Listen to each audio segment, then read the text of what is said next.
히스기야는 왕이 된 이후에 성전을 청결하게 하고 또 레위 사람들 중에 제사장이 될 사람들은 성결하게 한 이후에 이스라엘과 유다 온 백성들은 예루살렘에 모여서 하나님의 유월절을 지키도록 했었죠.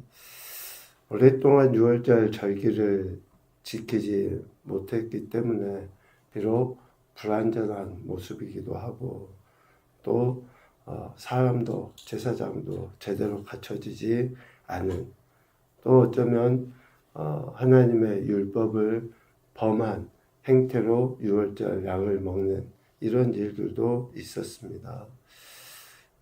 비록 불완전한 모습이긴 하지만 그래도 하나님이 지정하신 유월절 절기를 지키기 위한 그들의 그 태도들, 그래서 연약한 모습 그대로 하나님께 은혜를 구할 때에 하나님께서 그들을 고치셨고 또 더 나아가서 이제 자원하여 7일을 더 유월절 절기로 지키게 됩니다. 참 뭔가 다시 시작한다고 하는 것은 좀 많은 어려움이 따르기도 해요. 본 것처럼 사람도 부족하고 또 이전에 하나님이 말씀하신 대로 다 제대로 하지 못하는, 그럼에도 하나님이 세우신 그 절기를 지키려고 하는 그 의도, 그것을 하나님은 크게 보신 게 아닌가라고 생각을 할 수 있습니다. 유월절 절기를 이렇게 지키고 난 이후에 이제 오늘 본문 31장에 보면 이러한 일들이 실질적으로 일어나죠. 오늘 31장 1절에 보니까 이 모든 일이 끝남에 거기에 있는 이스라엘 무리가 나가서 이제 2주 동안 유월절 절기를 지키고 난 이후에 저들의 삶이 어떻게 바뀌어졌는가 라는 것을 이야기하는데 2주간에 걸쳐서 절기를 지켰잖아요. 그런데 첫 번째 절기는 어떠면 자원하여 기쁨으로 감사함으로 드렸다라기보다는 의무적으로 이미 하나님이 모세의 율법을 통해서 말씀하신 것을 지키기 위한 의무적인 절기였다라고 할 수 있을 것 같습니다. 30장 17절에서 이야기하는 것처럼 회중 가운데 많은 사람이 자신을 성결하게 하지 못한 채 유월절 절기에 참여했다든지 또 18절에서 이야기하는 것처럼 유월절 절기를 지킴에 있어서 자기들을 깨끗하게 하지 아니하고 어린 양을 먹어 하나님의 규례를 어긴 행태에서 유월절 절기를 지켰기 때문에 어쩌면 의무적으로 지킨 유월절 절기라고 할 때에 다음 한 주간의 그 절기는 그럼에도 불구하고 하나님이 베풀어 주신 그 긍휼의 은혜, 고쳐주시고 또 하나님을 찬양할 때 하나님께서 주신 그 은혜에 의하여 히스기야와 온 백성들이 자발적으로 즐겁게 지켰다라고 할 수 있죠. 그래서 30장 24절에 나온 것처럼 히스기야가 드린 제물들, 또 방백들이 드린 제물들, 또 자신을 성결하게 한 제사장들, 이러한 행태를 볼 때에 자발적으로 즐겁게 다음 한 주간의 절기는 지켜졌다라고 할 수 있을 것 같습니다. 이렇게 의무적으로 또 그리고 자발적으로 지켜진 절기에 참여한 사람들, 그들이 이제 이 절기를 끝나고 나서 어떻게 했는가? 지금 그 이야기를 오늘 본문에서는 하고 있는 거죠. 1절에 보니까 이스라엘 무리가 나가서 유다 여러 성읍에 이르러 주상들을 깨뜨리며 아세라 목상들을 찍으며 유다와 베냐민과 에브라임과 므낫세 온 땅에서 산당들과 제단들을 제거하고 없애고, 실질적으로 저들이 삶의 현장 각 가정에서 돌아가서 이제는 하나님이 아닌 하나님을 기쁘시게 하지 못하는 이러한 것들을 철저하게 깨뜨려버리고 찍어버리고 없애버리는 이러한 삶의 태도를 나타내 보였다. 그리고 이스라엘 모든 자손이 각각 자기들의 본성 기업으로 돌아갔다 라고 이야기해요. 그러니까 6월절 절기를 지킨 자들, 어쩌면 하나님께 예배하는 또 제사한다고 하는 그들이 삶의 현장에서 하나님께서 싫어하시는 것을 실제적으로 제거하는 결단을 보였다. 그러니까 우리가 예배는 이 자리에서 하나님께 드렸다, 거기에서 끝나는 것이 아니라 우리가 살아가야 될 삶의 현장에서 우리를 택하신 그 하나님의 거룩하심을 실제적으로 드러내는 것까지 나타날 때에 예배 드렸다, 예배자다 라고 할 수 있는 거죠. 교회 안에서는 다 거룩하죠. 교회 안에서는 다 믿음이 있는 것 같고, 교회 안에서는 날마다 하나님을 찬양할 것 같아요. 그런데 정작 교회 밖에서, 가정에서, 삶의 터전에서, 직장에서 만나는 사람들 안에서 하나님이 싫어하시는 것을 얼마나 깨뜨리고 찍고 또 없애고 하는 그런 결단들이 있는가. 히스기야와 이스라엘 백성들은 6월절 절기를 지키고 나서 삶의 현장에 나가 이런 실제적인 결단을 보인 거죠. 그리고 31장 1절 말미에 이스라엘 모든 자손이 각각 자기들의 본성 기업으로 돌아갔다. 6월절 절기는 지키는 그 시간이, 그 자리가 얼마나 귀하고 은혜스러웠습니까? 그렇지만 그것에 영원토록 머물 수는 없어요. 그렇죠. 주님과 교제하고 주님께 예배하는 이러한 시간이 얼마나 귀하고 좋죠. 그런데 그 자리에 계속 머물러 있을 수가 없어요. 하나님께서 맡기신 본성 기업, 즉 삶의 현장으로 돌아가야 돼요. 때로는 우리가 필요하죠. 어디 기도원에 가든지 어디 교회에서 어떤 집회를 통해서 며칠 동안 그 은혜에 머물 수도 있어요. 그러나 그 자리가 우리의 삶의 자리는 아니에요.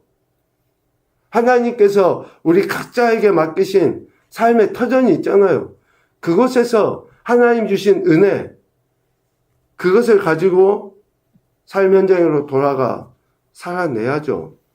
하나님께 예배하는 자는 예배의 자리에만 머무는 것이 아니라 삶의 현장에서 실제적으로 하나님의 자녀로서, 예배자로서 하나님께로부터 받은 은혜에 합당한 삶을 살아내야 하는 거죠.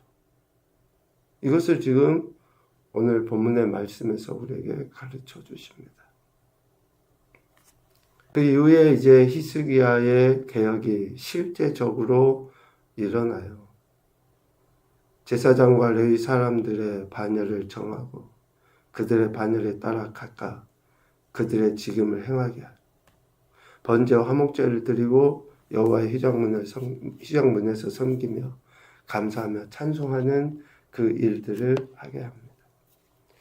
왜 6월절 절기를 지키는 것이 중요하냐? 지금까지 솔로몬 이후에 제대로 지켜지지 아니한 그 6월절, 그렇다면 제사장들은 제사장대로 역할을 감당하지 못한 거죠. 여호와의 성전은 여전히 더럽고 악한 것들로 가득 차 있는 거죠. 그러니까 6월절 절기를 지키기 위해서 히스기야가 했던 그것이 시작점이 되어서 이제 다시 하나님께 예배하고 제사하는 것이 회복된 그러한 일이기 때문에, 그래서 오늘 31장 2절 이하에 히스기야가 제사장들과 레위 사람들을 그 반열을 정하여 반열에 따라서 이제 직임을 하게 하는 거예요. 이전에는 이런 것들이 희미하고 없었던 거예요. 그러니 하나님께 예배도 없고 제사도 없고 하나님이 정하신 절기도 제대로 지키지 못했던 거죠. 하나님께서 정하신 그 일을 실질적으로 행해 나가죠. 그리고 이러한 제사와 또 하나님이 정하신 일들을 행함에 있어서 섬기기 위해서 이제 필요한 재정, 물질들을 자원하여 드린 그 내용들이 3절 이하에 나옵니다. 자신의 소유 중 얼마를 정하여 여호와 율법에 기록된 대로 번제, 곧 아침과 저녁의 번제와 안식일, 초하루, 절기 이런 번제에 쓰도록 이렇게 드리는 것. 또 백성들에게도 제사장과 레위인의 몫을 주어 그들의 여호와의 율법에 전념할 수 있도록 그들이 하나님 말씀대로 또 제사하고 또 백성들을 가르치는 일에 전념할 수 있도록 이렇게 공급해주는 그런 일들이 이제 일어나게 된 거죠. 이러한 명령을 할 때에 백성들이 응답합니다. 순종해요. 5절 이하에 첫 열매 또 11조 이렇게 드리는 거죠. 그래서 많이 드리다 보니까 그 양이 넘쳐 산더미가 이루었다 라고 표현할 정도. 그러니까 실제적으로 6월절 절기를 지키고 난 이후에 이제 틀이 잡힌 거예요. 질서가 잡힌 거예요. 이것을 오늘날 우리의 예배로 생각해 보면 우리가 예배 드리는 것은 질서를 세워가는 거예요. 하나님이 말씀하신 대로 하나님께서 이미 모세를 통해 하신 그 말씀들이 이제 실제적으로 그렇게 질서 정연하게 이루어져 가는 거죠. 제사장들은 제사장대로, 백성들은 백성대로 자신들이 해야 할 일에 합당함을 이렇게 비로소 살아내 보이게 됩니다. 이러한 헌신들이 있을 때 히스기야와 방백들이 하나님께 송축하고 그 백성 이스라엘을 위하여 축복하죠. 그 기도를 하나님이 들으시고 더 풍성한 은혜를 주십니다. 백성이 드린 예물이 많은 것은 9절에 이야기합니다. 10절에 이야기하죠. 하나님께서 그의 백성에게 복을 주셨기 때문이다 라고 분명하게 10절 이야기해요. 또 11절부터 이하에 이야기합니다. 이제 예물을 관리하기 위하여 여호와의 전 안에 방들을 준비하여서 충실하게 관리하게 합니다. 하나님이 허락하신 은혜를 누리는 것뿐만 아니라 이제 후대에 전하기 위하여 이러한 일들, 앞으로 더 많은 일들을 감당하기 위하여 여호와의 전 안에 방들을 준비하고 충실히 관리하는 그런 행태들을 보이죠. 이 모든 일은 레위인의 족보대로 어린 사람부터 노인까지 공평하고 질서 있게 이루어졌죠. 하나님의 일에 성실한 그런 관리 또 정직하게 분배하는 이런 필요가 있기 때문에 이런 사람들을 세워서 이 일들을 감당하게 한 것이다. 하나님께서 주신 은혜나 또 물질을 잘 관리하여 또 지속시켜 나가는 것이 필요했기 때문에 히스기야는 이런 일들을 감당했다. 그에 대한 하나님 마지막 평가가 오늘 20절, 21절에 나타나 있습니다. 그의 하나님 여호와 보시기에 선과 정의와 진실함으로 행하였다. 그가 행하는 모든 일에 하나님께서 보시고 형통하게 하셨다라고 이야기하고 있습니다.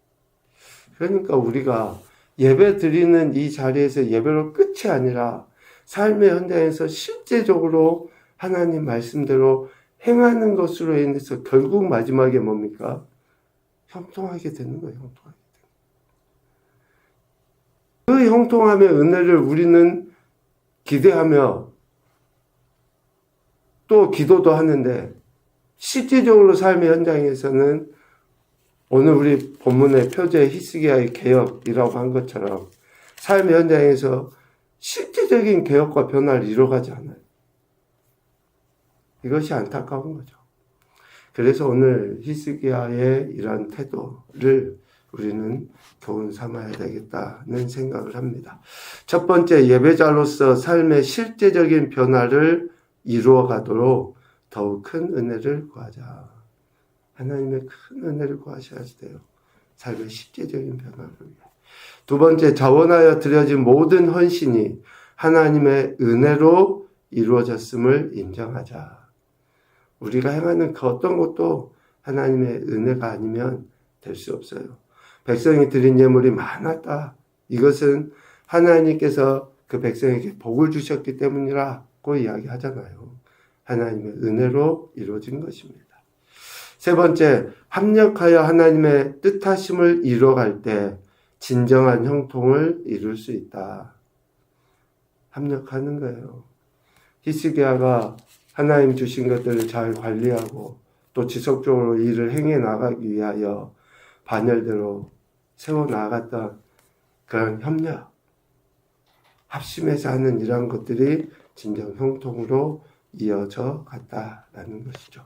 오늘도 우리에게 구원의 은혜를 베푸신 하나님은 우리가 이렇게 실제적인 삶을 통해 하나님의 영광을 드러내길 원하십니다.